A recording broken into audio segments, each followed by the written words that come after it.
Hi, this is Leanne Curry, and I am creating a screencast-o-matic of my professional development workshop. The first thing I wanted to show was that I have my needs assessment that I have created for the school. I will also be sending this, my PowerPoint, and my literature list to you. The first thing I want to share is my agenda. During my professional development, I will be welcoming everybody with a bell ringer. I will show my PowerPoint. During the PowerPoint, I will show my colleagues how to prepare for a read aloud using Post-its.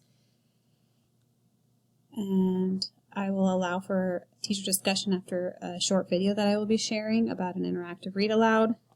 I have created a quick reference for before, during, and after or reading an interactive read aloud. And I will also share my list of books that I like to use for interactive read alouds as well with the staff. So the first thing I'm going to start off with is my slideshow. Of course, I probably will add to it and tweak it as actual professional development workshop happens, but I do want to show you what I have prepared so far.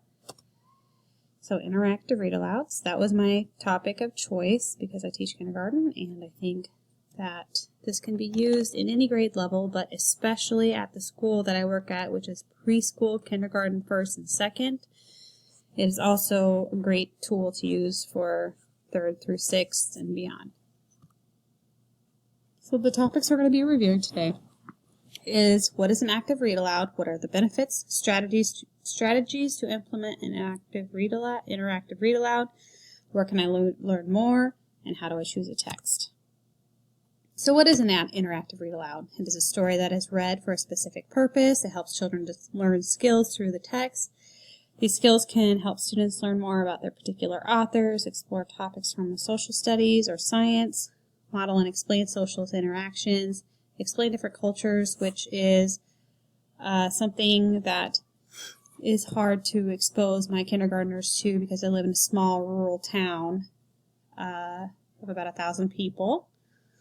So it's kind of nice to incorporate those things in as well. Expand vocabulary, focus on a language arts skill. The possibilities are endless.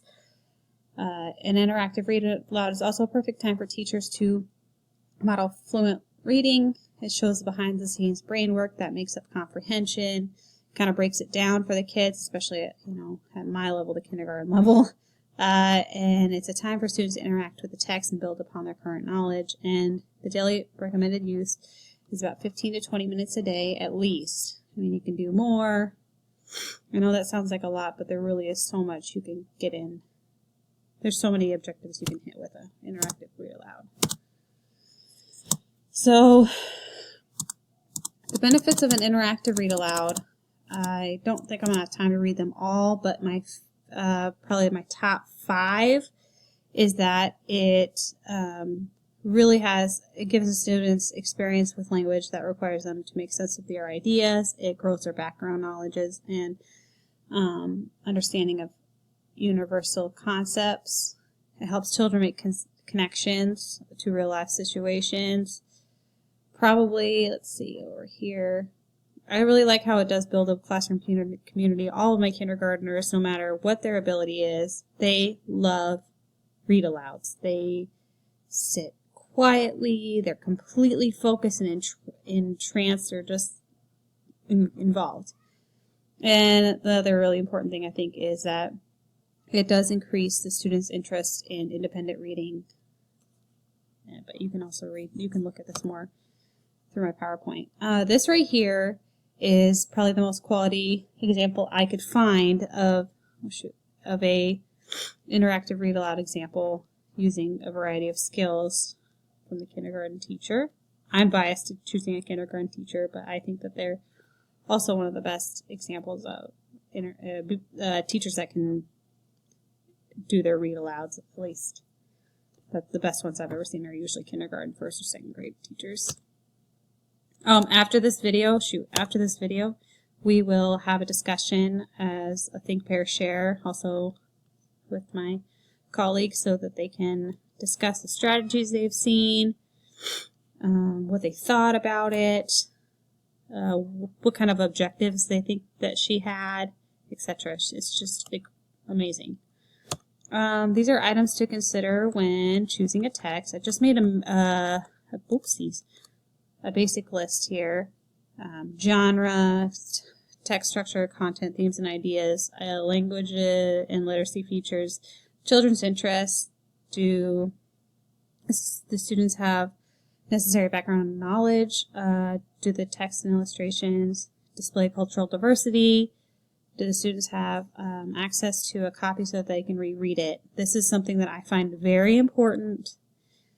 Even though, like I said, at my kindergarten level, a lot of the kids cannot read the books that I'm reading to them, per se, but they love grabbing those books off of my bookshelf in our classroom library and just reading them.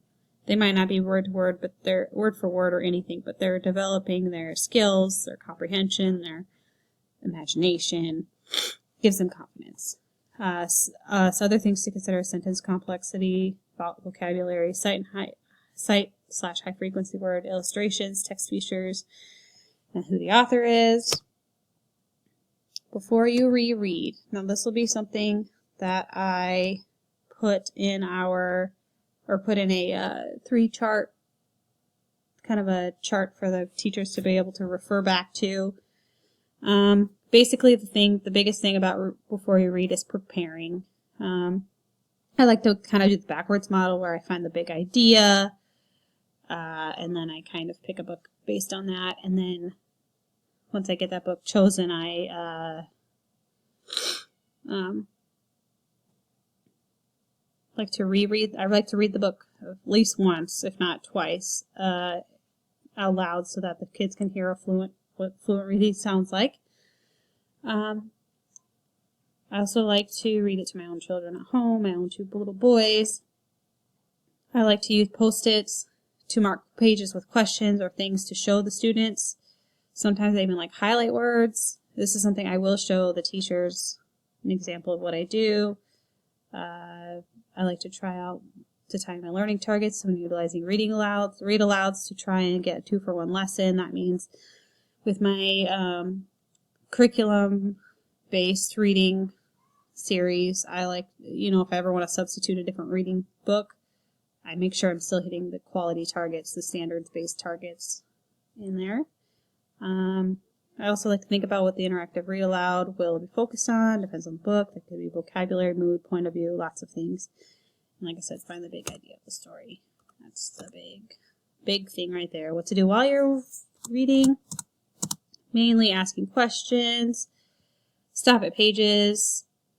Also, you can use learning. You can use learning moments as well.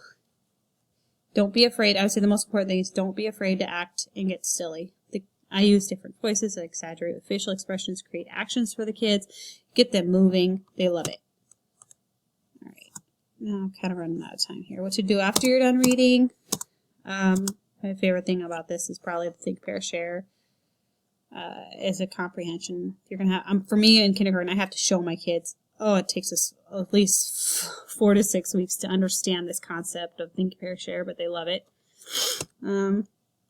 Strategies to get students involved: think aloud, turn and talk, stop and jot, or stop and act. They love that, the stop and jot. So sometimes we stop and we either write stuff on the whiteboard or we even write stuff on a graphic organizer, or we stretch and sketch. So sometimes we have to get our bodies moving, and then we'll draw a picture of a response to a question. Where can I learn more? These are all really great websites. Of course, I have Pinterest. When used correctly, it can be a wonderful source of information. You just have to learn how to kind of sift through everything. I also really liked, where is it? On the next page here, Primary Pals. That was one of my resources I used on this PowerPoint. And that is the end of my PowerPoint. I also wanted to share really quickly. Here is I just basically took everything off of the PowerPoint. This is something I will be handing out to my coworkers about what to do before, during, and after they read the interactive read aloud. Like I said, I will probably most likely tweak it a little bit before I actually get to my practicum. This right here is something that I worked on also to provide my coworkers with. It is a list of 25 picture books and 5 chapter books that I find interesting. It's a mix of books that I have used before, but it's mostly new books that I think would be a really nice addition to my classroom. I wrote a brief summary followed by an objective or what I would use it for.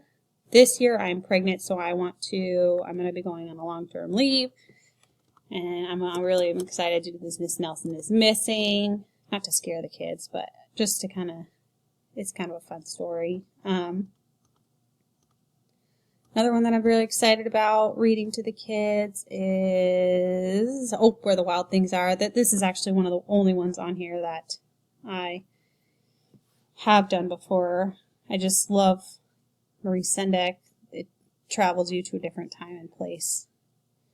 Even as an adult, I find myself imagining that I'm with the wild things, gnashing my teeth and stomping my feet. Another one that I'm really excited about this year is this Where the Sidewalk Ends by Shel Silverstein, or any poetry that is out of the box, that's different, that's silly, that's funny, that's not so, it doesn't have to rhyme. A lot of the poetry I give to my students, they all rhyme, which is such a foundational skill, but it also needs to be a little bit different, outside of the box. And then my chapter books. This year I was going to start doing chapter books, maybe starting March, April, May. As their attention span gets longer, they can listen for about 10 minutes without having a picture in front of them. Probably the neatest one I found. Where is it? Peter Pan. Now, Peter Pan, this is a book that I would love to read to the kids and then do a compare and contrast to the video. That would be kind of neat. And I was also thinking about doing that with Charlotte's Web. And I don't feel comfortable showing them the Charlie and the Chocolate Factory movie, but the book would be awesome to read to them. And then maybe I know candy in school probably isn't the best thing, but we can do it. We could have some fun at the very end of it, or maybe we could even try, like Willy Wonka's Gobstoppers, or we can try to make our own candy. I don't know. It's just some fun hands-on things, and just to get them excited about reading because it's so important. So I will also be giving this to my coworkers at the professional development as well. I hope you've enjoyed my presentation. If you have any questions, please let me know. Thank you. Bye-bye.